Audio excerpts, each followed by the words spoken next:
ಜಗತ್ತಿನ ದೊಡ್ಡಣ್ಣ ಅಂತ ಕರೆಸಿಕೊಳ್ಳುವಂತಹ ಅಮೆರಿಕ ಮತ್ತು ಇಸ್ರೇಲ್ ಜಂಟಿಯಾಗಿ ಇರಾನ್ ಮೇಲೆ ದಾಳಿ ನಡೆಸ್ತಾ ಇರುವಂತಹ ಸಂದರ್ಭದಲ್ಲಿ ಆರಂಭದಲ್ಲಿ ಭಾರತ ತಟಸ್ಥವಾಗಿದ್ದರೂ ಕೂಡ ನಂತರದ ದಿವಸಗಳಲ್ಲಿ ಮಹತ್ವದ ಬೆಳವಣಿಗೆಗಳು ಸಂಭವಿಸಿತು. ಒಂದು ರೀತಿಯಲ್ಲಿ ಇರಾನ್ ಪಕ್ಷವನ್ನು ಬೆಂಬಲಿಸುವಷ್ಟರ ಮಟ್ಟಿಗೆ ಭಾರತದ ಕೆಲವೊಂದು ಬೆಳವಣಿಗೆಗಳಿಗೆ ಕಾರಣ ಆಗಿತ್ತು.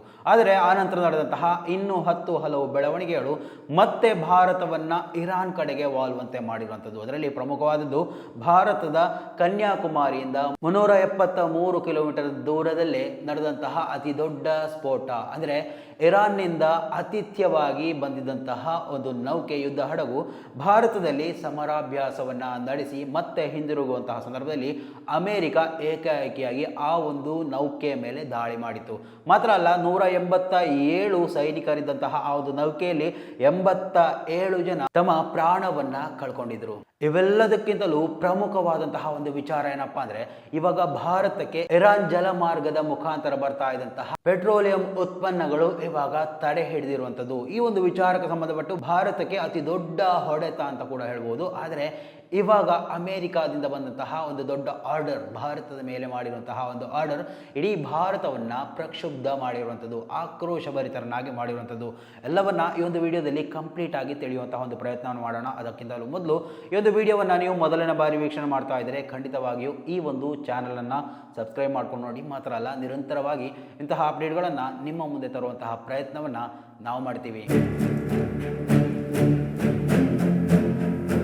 ಸ್ನೇಹಿತರೆ, ಆರಂಭಿಕ ಹಂತದಲ್ಲಿ ಮಧ್ಯಪ್ರಾಚ್ಯದ ನಡುವೆ ನಡೀತಾ ಇರುವಂತಹ ಆಂತರಿಕ ಕಲಹವಾಗಿ ಕಾಣಬೇಕಿದ್ದಂತಹ ಈ ಒಂದು ಯುದ್ಧವು ಇವತ್ತು ಭಾರತದ ಬುಡಕ್ಕೆ ಬಂದು ನಿಂತಿರುವಂಥದ್ದು.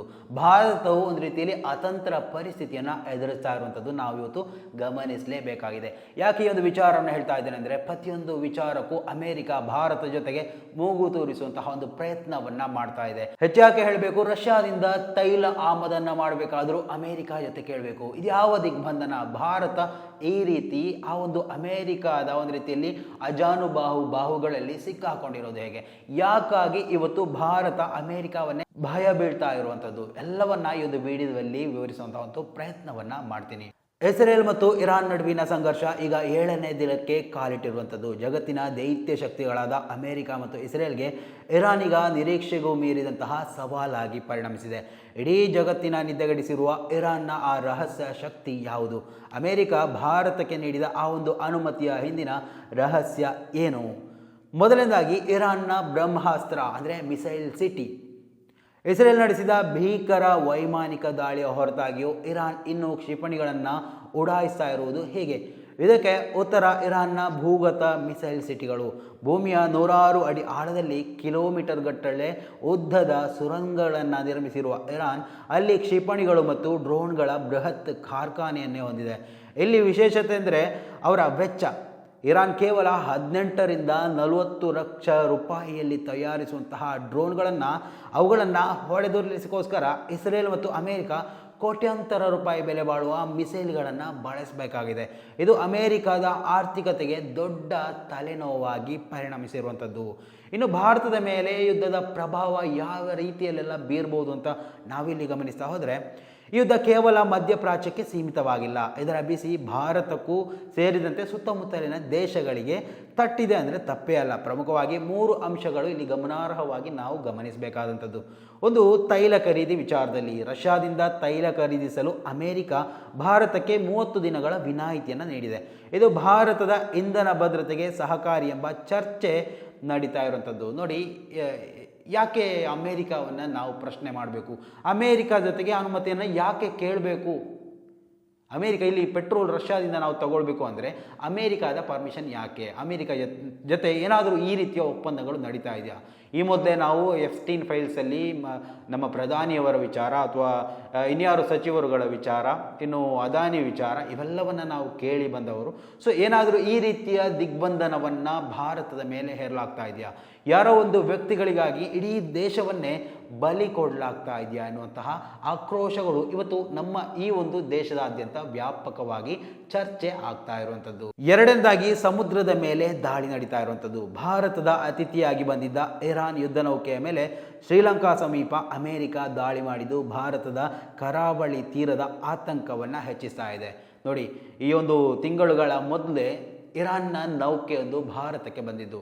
ಆಂಧ್ರ ಪ್ರದೇಶದ ಆ ಒಂದು ವ್ಯಾಪ್ತಿಯಲ್ಲಿ ನಡೆದಂತಹ ಆ ಒಂದು ಸಮರಾಭ್ಯಾಸದಲ್ಲಿ ಇರಾನ್ ಕೂಡ ಭಾರತದ ನೌಕಾಪಡೆಗಳೊಂದಿಗೆ ಭಾಗವಹಿಸಿತು. ನಂತರ ಭಾರತದ ಅತಿಥಿಯಾಗಿ ಬಂದಿದ್ದಂತಹ ಆ ಒಂದು ನೌಕೆ ವಾಪಸ್ ಹೋಗಬೇಕು ಎನ್ನುವಷ್ಟರಲ್ಲಿ 373 ಕಿಲೋಮೀಟರನ್ನು ಕ್ರಮಿಸಿದಂತಹ ಆ ಒಂದು ಸಂದರ್ಭದಲ್ಲಿ ಏಕಾಏಕಿ ಅಮೇರಿಕಾದ ನೌಕಾಪಡೆಗಳು ದಾಳಿ ಮಾಡ್ತವೆ.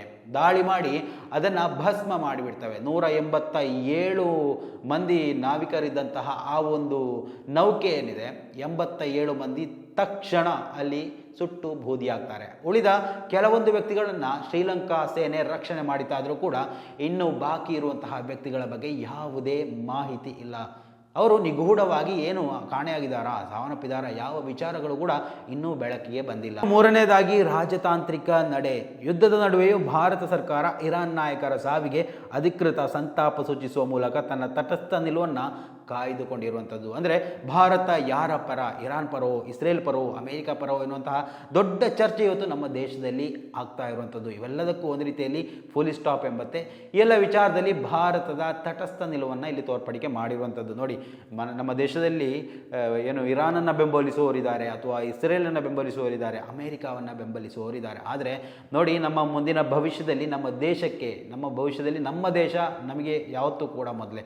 ಸೊ ಆ ಒಂದು ಸಂದರ್ಭದಲ್ಲಿ ಈ ಅಮೇರಿಕ ಎನ್ನುವಂತಹ ದಳ್ಳಾಳಿ ಏಜೆಂಟ್ ರಾಷ್ಟ್ರ ಇದು ಯಾರನ್ನೂ ಸುಮ್ಮನೆ ಬಿಡುವುದಿಲ್ಲ. ನಾವು ಬಾಂಗ್ಲಾದೇಶವನ್ನು ಗಮನಿಸ್ಬೋದು, ಅಥವಾ ಪಾಕಿಸ್ತಾನವನ್ನು ಗಮನಿಸ್ಬೋದು, ಅಫ್ಘಾನಿಸ್ತಾನವನ್ನು ಗಮನಿಸ್ಬೋದು, ಅಥವಾ ಇರಾಕನ್ನು ಗಮನಿಸ್ಬೋದು. ಇವೆಲ್ಲ ಕಡೆಗಳಲ್ಲಿ ಕೂಡ ಅಮೇರಿಕಾದ ಇನ್ವಾಲ್ವ್ಮೆಂಟ್, ಅಮೇರಿಕಾದ ಮೂಗು ತೋರಿಸುವಿಕೆ ಇವತ್ತು ಅವರ ವಿನಾಶವನ್ನು ತೋರ್ಪಡಿಸ್ತಾ ಇರುವಂಥದ್ದು. ನೋಡಿ, ಇರಾಕ್ ಒಂದು ಟೈಮಲ್ಲಿ ಈ ಒಂದು ಖನಿಜ ಸಂಪನ್ಮೂಲಗಳಿಂದ ತುಂಬಿ ತುಳುಕ್ತಾ ಇದ್ದಂತಹ ಒಂದು ದೇಶ ಆಗಿತ್ತು. ಇವಾಗ ಉದ್ಯೋಗ ಇಲ್ಲದೆ, ಒಂದು ಹೊತ್ತಿನ ಊಟಕ್ಕೂ ಗತಿ ಇಲ್ಲದೆ ಪರದಾಡುವಂತಹ ಪರಿಸ್ಥಿತಿ ಇರಾಕ್ನಲ್ಲಿ ಸೃಷ್ಟಿಯಾಗಿದೆ ಅಂತ ಹೇಳಿದರೆ ಇದಕ್ಕೆಲ್ಲ ಕಾರಣ ಅಮೇರಿಕ.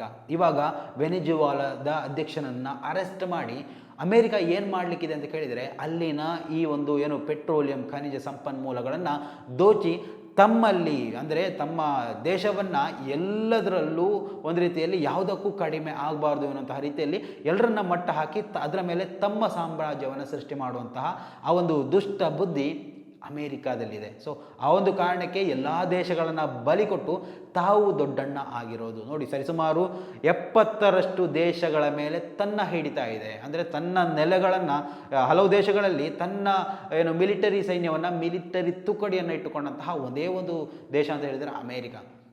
70 ದೇಶಗಳಲ್ಲಿ ತನ್ನ ಆಧಿಪತ್ಯವನ್ನು ಅದಕ್ಕೆ ಸ್ಥಾಪಿಸೋದಕ್ಕೆ ಸಾಧ್ಯ ಆಗುತ್ತೆ. ಆದರೆ ಇವತ್ತು ನಾವು ಗಮನಿಸಬಹುದು, ಇರಾನ್ ಇಸ್ರೇಲ್ ನಡುವಿನ ಈ ಒಂದು ಯುದ್ಧದಲ್ಲಿ ತನ್ನ ಭೂಮಾರ್ಗಗಳ ಮುಖಾಂತರ ಯುದ್ಧ ಮಾಡಬಾರ್ದು ಅಂತ ಈಗಾಗಲೇ ಸ್ಪೇನ್ ಇರ್ಬೋದು, ಅಥವಾ ಸೌದಿ ಅರೇಬಿಯಾ ಇರ್ಬೋದು, ಇನ್ನು ತರ ಪ್ರಮುಖ ಆ ಒಂದು ಇರಾನ್ನ ಸುತ್ತುವರಿದಿರುವಂತಹ ಆ ಒಂದು ಕಂಟ್ರೀಸ್ ಏನಿದೆ ಹೇಳಿರುವಂಥದ್ದು, ನಿಮ್ಮ ಯುದ್ಧಕ್ಕಾಗಿ ನಮ್ಮ ಭೂಮಾರ್ಗಗಳನ್ನು ಬಳಸೋದಕ್ಕೆ ನಾವು ಅವಕಾಶ ಕೊಡೋದಿಲ್ಲ ಎನ್ನುವಂತಹ ವಿಚಾರವನ್ನು ಕೂಡ ಇಲ್ಲಿ ಪ್ರಸ್ತಾಪ ಮಾಡಿರುವಂಥದ್ದು. ಯುದ್ಧದ ಭೀಕರತೆಗೆ ಇರಾನ್ನ ಶಾಲಾ ಮಕ್ಕಳು ಬಲಿಯಾಗ್ತಾ ಇರುವುದು ಇಡೀ ಜಗತ್ತನ್ನ ಕಣ್ಣೀರಿಡುವಂತೆ ಮಾಡಿದೆ. ಒಂದು ಶಾಲೆಯ ಮೇಲೆ ನಡೆದ ದಾಳಿಯಲ್ಲಿ 175 ಮಕ್ಕಳು ಮೃತಪಟ್ಟಿರುವುದು ಇರಾನ್ ಜನರನ್ನು ಅಮೆರಿಕಾದ ವಿರುದ್ಧ ಕೆರಳಿಸುವಂತೆ ಮಾಡಿರುವಂಥದ್ದು. ಅತ್ತ ಸ್ಪೇನ್ ಮತ್ತು ಬ್ರಿಟನ್ನಂತಹ ರಾಷ್ಟ್ರಗಳು ಅಮೆರಿಕಾದ ಯುದ್ಧದಾಹವನ್ನು ಬಹಿರಂಗವಾಗಿ ಖಂಡಿಸ್ತಾ ಇದೆ.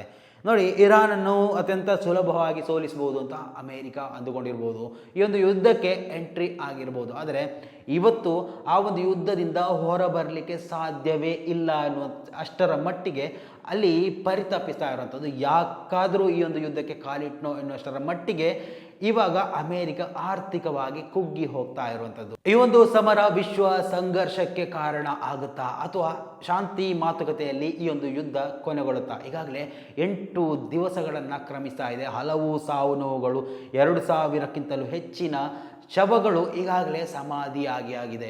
ಎಲ್ಲ ಕಡೆಗಳಲ್ಲಿ ಇಸ್ರೇಲ್ ಇರ್ಬೋದು, ಅಥವಾ ಅಮೇರಿಕ ಸೈನಿಕರಿರ್ಬೋದು, ಅಥವಾ ಇರಾನ್ನ ನಾಗರಿಕರಿರ್ಬೋದು, ಸೈನಿಕರಿರ್ಬೋದು, ಎಲ್ಲರನ್ನ ಸೇರಿಸಿ ಸರಿಸುಮಾರು 3000ದಷ್ಟು ಜನ ಲೆಕ್ಕ ಇರುವಂತಹ ಲೆಕ್ಕಗಳು. ಇನ್ನು ಲೆಕ್ಕ ಇಲ್ಲದಂತಹ ಇನ್ನೂ 10 ಹಲವು ವಿಚಾರಗಳು ಹೊರಗಡೆ ಬರ್ಬೋದು. ಅಥವಾ ಈ ಒಂದು ಸಾವು ನೋವುಗಳು ಮಾತ್ರ ಲೆಕ್ಕ ಹಾಕಿದರೆ ಕನಿಷ್ಠ ಒಂದು 10-20 ಸಾವಿರ ಜನ ಇವತ್ತು ಸಾವು ನೋವುಗಳಿಂದ ಸಂಕಷ್ಟದಲ್ಲಿದ್ದಾರೆ.